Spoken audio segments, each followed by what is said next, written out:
मैं राजा Kailash Chandra DAV inter college Banda से हूँ और आज मैं आपको त्रिभुज के संबंध में अध्ययन कराऊंगा। तो देखिए बच्चों, सबसे पहले आपको देखना पड़ेगा कि त्रिभुज, तो त्रिभुज की परिभाषा आप देखिएगा क्या लिखा हुआ है इसमें। 3 रेखाओं से घिरी समतलीय आकृति को त्रिभुज कहते हैं। अब देखिए, 3 रेखाओं से घिरी आकृति। अब एक चीज आप देखिए कि घिरी आकृति का मतलब कवर्ड होना चाहिए। अब हमने कहा कि एक रेखा ये, एक रेखा ये और एक रेखा ये, 3 रेखा तो आपकी हो गई है, लेकिन घिरी हुई नहीं है, तो ये हमारा त्रिभुज नहीं होगा। त्रिभुज कब होगा? जबकि ये यहां से मिल जाएगा, A B C। अब हमारी 3 रेखाओं से घिरी हुई आकृति जो हो गई उसको हम त्रिभुज कहेंगे। ठीक है बच्चों, आप देखिएगा दूसरी चीज, अब पूछा जा रहा है कि त्रिभुज के प्रकार कितने होते हैं। तो बच्चों, त्रिभुज के 2 तरह से प्रकार हम बताएंगे आपको। पहला प्रकार क्या है? कोण के आधार पर। अगर हम त्रिभुज को कोण के आधार पर बताएंगे तो हम कहेंगे कि त्रिभुज 3 प्रकार के होते हैं। ठीक है, देखिए पहला हमारा समकोण त्रिभुज। समकोण त्रिभुज का मतलब होता है कि जिस त्रिभुज का एक कोण समकोण अर्थात 90 अंश का हो। जिस त्रिभुज का एक कोण 90 अंश का है उसको हम समकोण त्रिभुज कहेंगे। ठीक है बच्चों, अब दूसरी चीज देखिएगा, अब ये कहा गया न्यून कोण त्रिभुज। तो न्यून कोण त्रिभुज का मतलब होता है जिस त्रिभुज के 2 कोण या 3 कोण न्यून कोण होंगे उसे हम न्यून कोण त्रिभुज कहेंगे। जैसे देखिए, ये हमारा त्रिभुज है, ये कोण भी 90 से कम है, ये कोण भी 90 से कम है, ये भी 90 से कम है।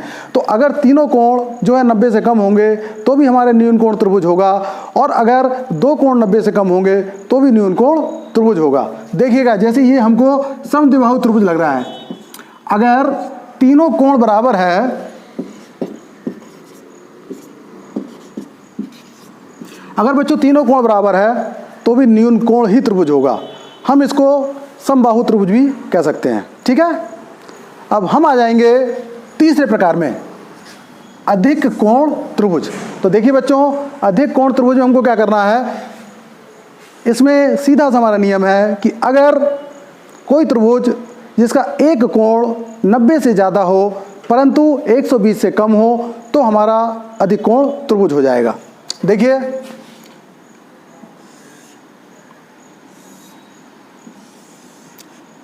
ABC। अब बच्चों, ये कोण जो हमारा है 90 से ज़्यादा है और 180 से कम है, इसलिए हमारा अधिक कोण त्रिभुज हो गया है।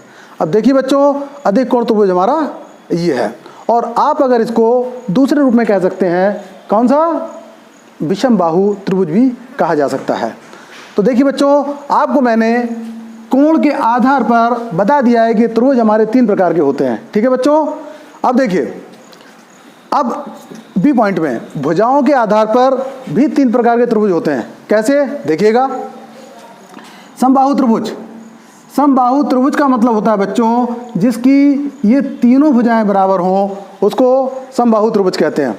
तीनों भुजाओं का मतलब हमारा ये हुआ है कि अगर भुजाएं बराबर है तो कोण भी बराबर होंगे। देखिएगा, ये भुजा, ये भुजा, ये भुजा बराबर है, इसका मतलब हमारे 3 कोण बराबर हैं, और 3 कोण बराबर होने का मतलब है कि समबाहु त्रिभुज। और एक आपको और अतिरिक्त चीज बता दूं कि एक त्रिभुज जो है उसके तीनों कोणों का योग कितना होता है? 180। बराबर बराबर बराबर, यानी 60 60 60, तीनों को जोड़ेंगे तो हो जाएगा 180। इसका मतलब ये नहीं है कि समबाहु जो त्रिभुज है उसके ही तीनों कोणों का योग 180 है। आपको सीधा से बता दिया जाए कि किसी भी प्रकार का हमारा त्रिभुज है उसके तीनों कोणों का योग 180 अंश होता है। ठीक है बच्चों, अब दूसरी चीज में हम आ गए हैं भुजाओं के आधार पर। सेकंड प्रकार है समद्विबाहु त्रिभुज। आप समद्विबाहु लिखने का ही अर्थ समझ रहे होंगे। सम मतलब बराबर, द्वि माने 2, बाहु माने भुजा। तो जिसकी 2 भुजाएं बराबर हों, इस प्रकार से ये भुजा बराबर हो परंतु ये बराबर नहीं है, तो ये हमारा त्रिभुज ABC। अगर 2 भुजाएं बराबर हैं तो उसको हम समद्विबाहु त्रिभुज कहेंगे। अब बच्चों एक चीज़ और समझ लीजिए, समद्विबाहु अगर 2 भुजाएं बराबर है तो उनके आमने सामने के कोण भी बराबर होंगे। ये भुजा बराबर है तो इनके आमने सामने के कोण भी बराबर होंगे। अब तीसरा हमारा आ जाता है विषम बाहु त्रिभुज। तो बच्चों विषम बाहु त्रिभुज का मतलब सीधे से आप समझ गए होंगे, विषम मतलब सम नहीं है। सम नहीं है मतलब तीनों अलग अलग लंबाई के हैं। क्या? तीनों भुजाएं, एक भुजा, दो भुजा, तीन भुजा। त्रिभुज हमारी तीन भुजा होती है, तीनों भुजाओं की लंबाई अपने आप में अलग है, इसलिए उसको हम विषम बाहु त्रिभुज कहेंगे। जैसे ये देख लीजिए, इस तरह का त्रिभुज है कोई, ये भुजा आपकी अलग प्रकार की है, ये अलग और ये अलग, मतलब तीनों भुजाओं की जो लंबाई है वो हमको समान नहीं नजर आ रही है, इसलिए हम इसको विषम बाहु त्रिभुज कहेंगे।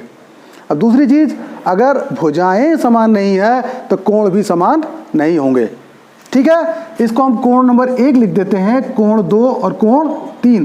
तो बच्चों तीनों कोण हमारे कभी बराबर नहीं होंगे। इसको ऐसा लिख सकते हैं, कोण 1 बराबर नहीं है कोण B, बराबर नहीं है कोण C। अब इसमें ऐसा भी नहीं होगा कि दो कोण बराबर हैं। अगर हमारे दो कोण बराबर हैं तो फिर हम उसको सीधा कहेंगे समद्विबाहु त्रिभुज। अर्थात इसमें सीधा सिस्टम हमारा है कि पहला कोण, दूसरा कोण, तीसरा कोण, तीनों कोण हमारे बराबर नहीं होंगे, तो हमने इसको विषम बाहु त्रिभुज बता दिया है। ठीक है बच्चों, तो सबसे पहले मैंने आपको विषम बाहु त्रिभुज के बारे में बताया है। सबसे पहले मैंने आपको बताया कि त्रिभुज क्या होते हैं, कितने प्रकार के होते हैं, वो पूरा बताया जा चुका है आपको। अब इसमें दूसरी चीज आती है, देख 9 में आपने पढ़ा होगा सर्वांगसम त्रिभुज आपने पढ़ा है, परंतु अब आपको पढ़ना होगा समरूप त्रिभुज। तो देखिए बच्चों, सर्वांगसम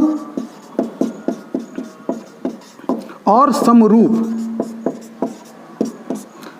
ये दोनों त्रिभुज में अंतर को समझ लीजिएगा। सबसे बड़ा अंतर क्या है कि सर्वांगसम त्रिभुज,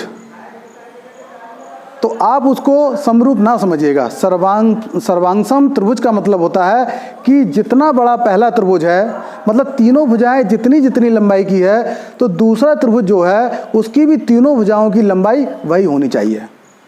फिर से समझिए कि जिस प्रकार से हमारा ये हाथ है, ये हाथ एक के ऊपर एक आ गया है, ठीक है ना, कहीं से बड़ा तो नहीं है। तो इस प्रकार से अगर आपका जो त्रिभुज है, एक त्रिभुज के ऊपर दूसरा आ जाए और कोई भी जगह खाली ना बचे, तो वो हमारा सर्वांगसम त्रिभुज हो चुका है। समरूप, अब देखिए समरूप को हम देखेंगे। समरूप त्रिभुज क्या होता है? समरूप का मतलब ऐसा त्रिभुज जिसके कोण तो बराबर हों। एक त्रिभुज है, एक त्रिभुज है, उनके दोनों के कोण तो बराबर होंगे, संगत कोण, परंतु दोनों की भुजाएं बराबर नहीं होंगी। हाँ, भुजाओं का अनुपात बराबर होगा। देखिए कैसे,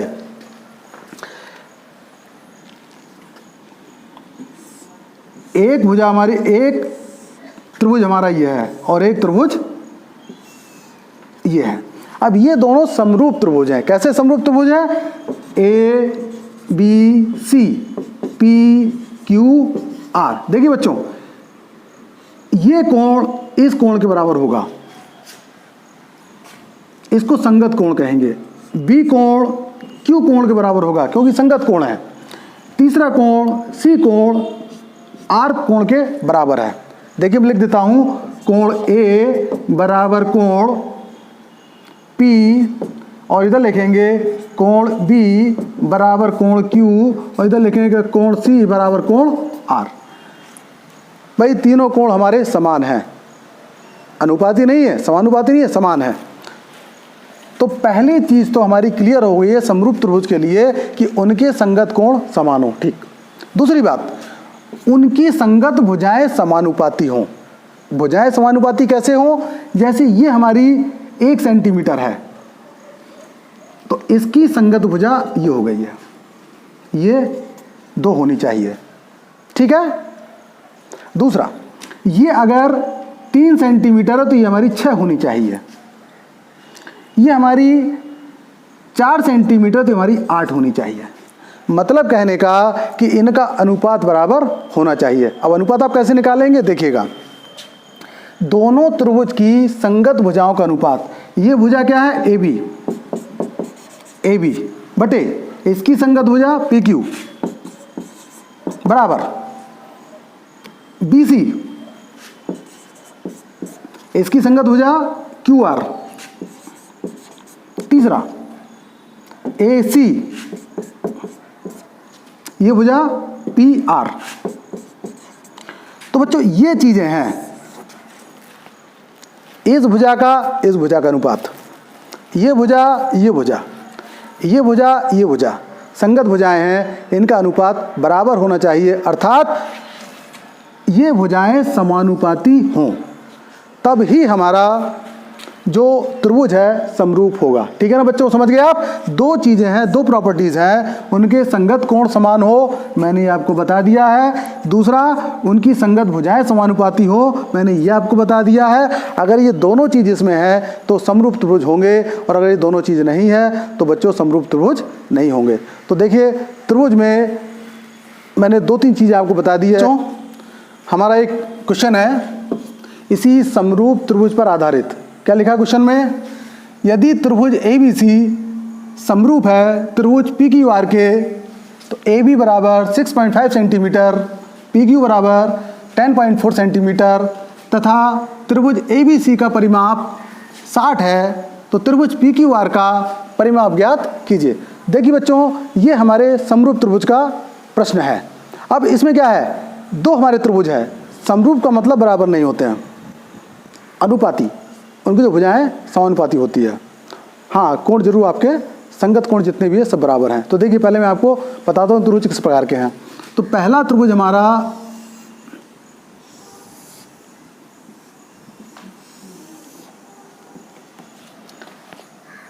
ये है, तो इसको हम मानेंगे PQR त्रिभुज, और इस त्रिभुज को मान लेंगे, यही बना लेते हैं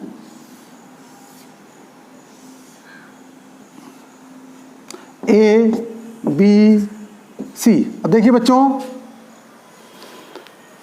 AB भुजा जो है वो हमको दिया है 6.5 सेंटीमीटर, PQ जो हमको भुजा दी है 10.4 सेंटीमीटर, तथा हमको दिया है त्रिभुज ABC का परिमाप ज्ञात, ABC का परिमाप 60 है, तो PQR का परिमाप ज्ञात करना है। देखिए बच्चों, अब आपने एक चीज़ देखी होगी कि मैंने अभी आपको समरूप त्रिभुज के बारे में बताया था, 2 नियम बताए थे। पहला नियम क्या बताया था मैंने? पहला नियम हमारा ये था कि इनके संगत कोण आपस में बराबर होते हैं। क्या कहा था? मैंने कहा था इनके संगत कोण, कोण A बराबर कोण P, और दूसरा Q कोण B बराबर कोण Q, और तीसरा था कोण C बराबर कोण R। मैंने आपको पहली चीज़ बताई थी, ठीक है बच्चों। अब दूसरी चीज़ मैंने आपको क्या बताई थी? दूसरी चीज़ मैंने बताई थी आपको कि इनकी जो संगत भुजाएं हैं, संगत भुजाएं समानुपाती होती है, ठीक है। तो संगत भुजाएं यहां लिख देता हूं, संगत भुजाएं समानुपाती, ठीक। देखिए अब तो हम सबसे पहले क्या करेंगे, यहाँ सॉल्यूशन करते हैं। सॉल्यूशन, संगत भुजाएं समानुपाती होती है, अर्थात AB बटे PQ बराबर BC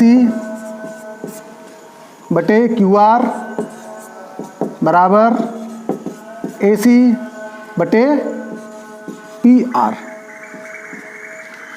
अब देखिएगा, AB की वैल्यू 6.5, AB यहाँ पर है, सबसे आगे 6.5 कर सकते हैं। PQ की वैल्यू, ये PQ लिखा हुआ है 10.4, पॉइंट आपने यहाँ से हटा दिया है, ठीक है बच्चों।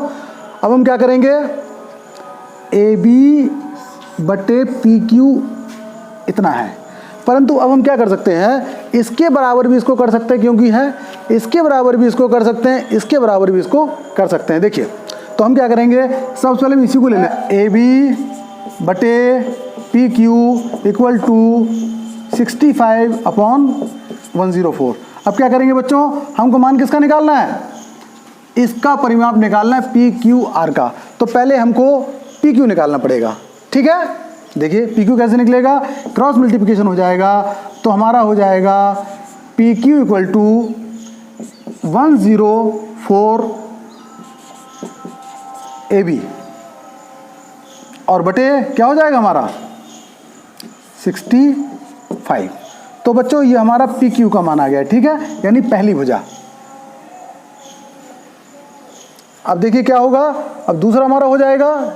अब सेकंड वाला हम लेंगे ये और ये, तो हमारा हो जाएगा B C upon Q R equal to 65 upon 104। तो हमारा क्यू आर बराबर क्या हो जाएगा, क्यू आर बराबर हो जाएगा 104 बी सी अपॉन 65। ये हमारा सेकंड हो गया। और थर्ड क्या हो जाएगा, थर्ड हम निकाल लेंगे A C upon P R equal to 65 upon 104। तो क्या हो जाएगा, इस तरह से हो जाएगा। तो हमारा पी आर बराबर हो जाएगा 104 ए सी अपॉन 65। ठीक है बच्चों, देखा आपने। अब देखिए हम लोग क्या करेंगे, ये तीनों के मान हमारे निकल आए हैं।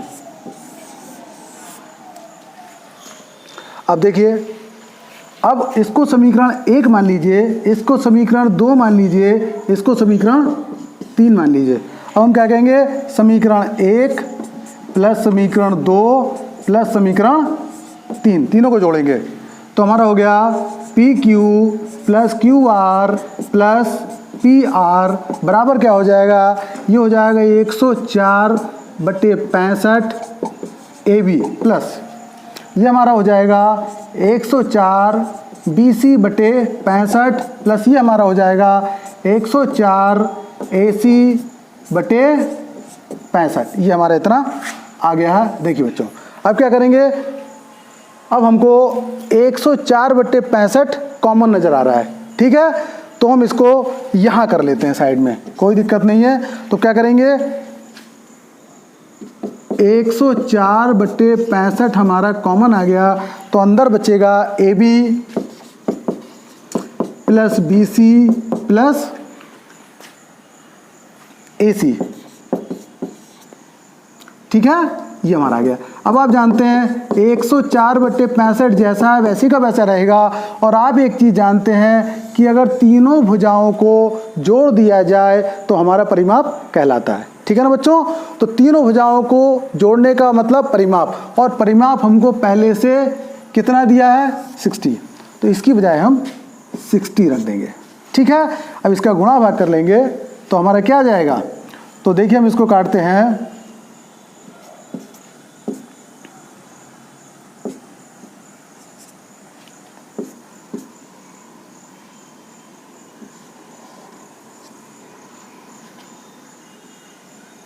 आगे बढ़ जाएगा ये हमारा। देखिए बच्चों क्या हो जाएगा, 96।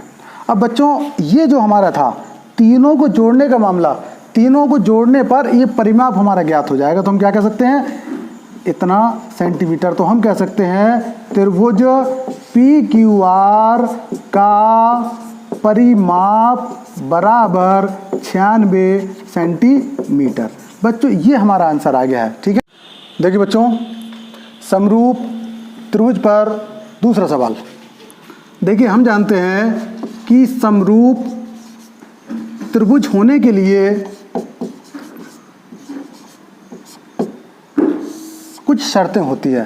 पहली शर्त क्या है, जैसे हमारा एक त्रिभुज हो गया ए बी सी, दूसरा त्रिभुज हमारा ये हो गया है डी ई डी एफ, ठीक है बच्चों। तो इस प्रकार से जो हमारे ये दो त्रिभुज हैं, दोनों त्रिभुज समरूप हैं। तो पहली शर्त है कि ये कोण ए, कोण डी, दूसरी शर्त। तीसरी शर्त कोण सी इक्वल टू कोण एफ, अर्थात तीनों भुजाओं के जो एंगल हैं आपस में संगत एंगल जिनको कहते हैं बराबर होने चाहिए। पहली शर्त हो गई है। दूसरी शर्त हमारी क्या है, जो हमारी भुजाएं हैं, संगत भुजाएं हैं, उनका अनुपात समान होना चाहिए। देखिए तो हम कर देते हैं ये भुजा बराबर इसके, तो ए बी और ई डी ठीक, इनका अनुपात। दूसरा BC अनुपात DF। तीसरा हमारा आ जाएगा AC अनुपात EF, अर्थात दोनों की संगत भुजाएं समानुपाती होती है। ठीक है बच्चों, अब जो इसमें वैल्यू दी गई उसको हम रख लेते हैं AB equal to 5, AB equal to 5। दूसरा AC इक्वल टू 7 सेंटीमीटर। अगला DF इक्वल टू 15, DF ये हमारा 15 सेंटीमीटर। अगला DE इक्वल टू 12, DE बराबर हमारा आ गया 12 सेंटीमीटर। ठीक है बच्चों, अब जो हमको मान दिए हैं इन मान को हम रखेंगे तो क्या होगा। AB का मतलब 5 सेंटीमीटर, ED 12 सेंटीमीटर। अगला BC हमको पता नहीं है BC, DF 15 है बराबर AC हमको दिया है 7 सेंटीमीटर। दूसरा EF हमको दिया है कुछ भी नहीं, तो EF को EF ही लिख देंगे। अब देखिए, अब हमको क्या करना है, अब समीकरण हम लोग लेकर के हल करेंगे। जैसे ये हमने इसको लिया और इसको लिया तो हमारा BC का मान आ जाएगा। देखिए हम इसको ले लेते हैं 5/12 equal to BC/15। Cross multiplication करेंगे तो BC बराबर हमारा हो जाएगा 5 गुणे 15/12 है। 3 चौको 12, 3 पंजे 15 है, 5 25, 25/4 किसका मान आएगा BC का। अब 4 का भाग करेंगे 25 में, 4 चौको 16, 4 पंजे 20, 4 छिंग 24, 6 दशमलव बचेगा 1, 2 और 5, तो हमारे BC का मान हो गया है 6.25 सेंटीमीटर। अब बच्चों देखिए, अब हम क्या लेंगे, अब हम 5/12 और 7/EF क्या लेंगे, 5/12 बराबर 7/EF। अब बच्चों देखिए, इसका भी क्रॉस मल्टीप्लिकेशन करेंगे तो हमारा क्या आ जाएगा, EF इक्वल टू आ जाएगा 12 × 7 ये आपका आ जाएगा 12 × 7 ये आपका 5।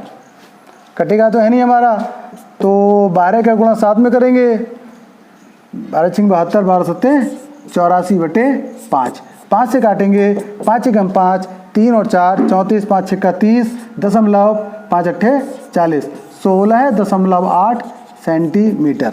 ठीक है, तो बच्चों दो भुजाएं हमको थी, कौन सी भुजा, इन्होंने कहा था BC, तो BC का मान हमारा आ गया है 6.25 सेंटीमीटर। दूसरा इन्होंने कहा था EF, तो EF का हमारा EF की जो वैल्यू है वो आ गई है 16.8 सेंटीमीटर। देखिए बच्चों, इस बात को अवश्य आप ध्यान से समझिएगा कि अगर कोई भी समरूप त्रिभुज है, कोई भी दो त्रिभुज समरूप है, तो उनके लिए पहली कंडीशन होती है कि संगत कोण बराबर होते हैं। दूसरी कंडीशन होती है कि संगत भुजाएं समानुपाती होती है। तो संगत भुजाएं अगर हमारी समानुपाती है तो फिर हम जिस भुजा का मान हमको नहीं दिया होगा, वैल्यू नहीं दी होगी, उसका मान इस प्रकार से निकाल सकते हैं। ठीक है बच्चों, देखिए बच्चों, एक प्रश्न हमारे पास जो कि खेल प्रमेय पर आधारित है। इसमें क्या लिखा हुआ है कि हमारे पास एक त्रिभुज है ABC, BC भुजा के सामने एक भुजा ऐसी है DE जो कि AC और AB को प्रतिच्छेद करती है। अब हमको क्या करना है, हमको कुछ भुजाएं दी हुई है। भुजाएं कौन सी है, AD equal to 6, BD equal to 9 centimetre, AE equal to 8 centimetre और EC इक्वल टू 20 सेंटीमीटर। देखिए बच्चों, ये जो आपका त्रिभुज है, इस तरह से त्रिभुज में अगर ये भुजा और ये भुजा इसका अनुपात इसके अनुपात के बराबर होता है, तो हम कह सकते हैं कि जो BC भुजा है, यह BC भुजा DE के समांतर होगी, ये हमको निकालना है। देखिएगा हम क्या करते हैं, AD upon DB equal to AE upon EC। देखिए बच्चों, AD की वैल्यू 6 सेंटीमीटर है, DB equal to 9 centimetre, AE equal to 8 centimetre and EC equal to 12 centimetre. अब देखिए बच्चों, इसको हम हल करते हैं। 3 दूनी 6, 3 तिया 9, 4 दूनी 8, 4 तिया 12, अर्थात 2/3 इक्वल टू 2/3। तो बच्चों, हमने भी आपसे कहा था कि फेस प्रमेय में क्या होता है कि अगर ये भुजा और ये भुजा का अनुपात तथा इस भुजा और इस भुजा का अनुपात अगर इस तरह से बराबर है तो हम कहते हैं कि बेस अर्थात आधार, इसलिए BC समांतर हो जाएगी DE के। बच्चों, ये जो है हमारी थेल्स प्रमेय की प्रॉपर्टी है और मैं कल आपको अगले वीडियो में थेल्स प्रमेय बताऊंगा। देखिए बच्चों, मैंने आपको पिछले वीडियो में बताया था कि आपको किस प्रकार से बहुपद पढ़ने हैं और किस प्रकार से दो चरों वाले रैखिक समीकरण पढ़ने हैं और किस प्रकार से बजगुणन विधि के सवाल करने हैं, विलोपन विधि के सवाल करने हैं और प्रतिस्थापन विधि के सवाल करने हैं। तो बच्चों, जितना मैंने पिछले वीडियो में बता चुका हूं उनको अवश्य कर लीजिएगा और अपनी फेयर कॉपी बना लीजिएगा, क्योंकि मात्र वीडियो देखने से आपको भला नहीं होने वाला है। अगर आपको अपना कल्याण करवाना है तो आपको फेयर कॉपी बनानी होगी और हमेशा उनका अभ्यास करना होगा। तो बच्चों, आज मैंने जो आपको प्रश्न बताए हैं, तो एक तो मैंने आपको थेल्स प्रमेय पर आधारित प्रश्न बताया है और एक प्रश्न आपको बताया था समरूप त्रिभुज के बारे में, ठीक है ना। और मैंने आपको दो चीज और बताई है, इस चीज को और ध्यान रखिएगा। एक मैंने आपको बताया है कि सर्वांगसम त्रिभुज क्या होता है और दूसरा मैंने आपको बताया था कि समरूप त्रिभुज क्या होता है, और दोनों में अंतर भी मैंने आपको बता दिया था। तो बच्चों, आज त्रिभुज के पाठ में, क्योंकि हमारे बच्चों को ज्योमेट्री बहुत कठिन लगती है, आप जानते हैं कि ज्योमेट्री कठिन होती है, ठीक है, लेकिन जिस तरह से मैं पढ़ा रहा हूं, अगर आप इसको अच्छी तरह से पढ़ेंगे और अभ्यास करेंगे तो आपको ज्योमेट्री बिल्कुल भी कठिन नहीं लगेगी।